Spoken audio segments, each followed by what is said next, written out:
ఎందుకు వచ్చావు? క్షమించమని అడగడానికి. తప్పు చేయడం, క్షమించమని అడగటం నీకు అలవాటేమో గాని నీలాంటి వాళ్లను క్షమించే ఔదార్యం మాత్రం నాకు లేదు.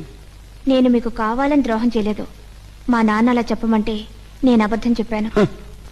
ఒక మనిషి ప్రాణాలు కాపాడటానికో లేదా ఇద్దరు జీవితాలు ముడిపెట్టడానికో అబద్ధం ఆడొచ్చు, కానీ బోన్లో నిలబడ్డ మనిషిని గురించి మాత్రం ఎప్పుడు నిజమే చెప్పాలి. ఎందుకంటే నువ్వు ఆడే అబద్ధం నువ్వు కావాలనుకున్న వాడిని కాపాడినా నువ్వు అక్కర్లేదనుకునే వాడిని శిక్షించేలా చేస్తుంది కనుక. క్షమించమని అడుగుతున్నాను కదా. నాకు ఔదార్యం లేదని చెప్పాను కదా. పోనీలేండి, ఈ క్యారియర్ అయినా తీసుకోండి. అక్కర్లేదు. మీరు రుచిగా ఉంటే గానీ తినలేరని మీ అక్కయ్య చెప్పడం విన్నాను. జీవితంలో మొట్టమొదటిసారిగా మీకోసం కష్టపడి వంట కూడా చేశాను.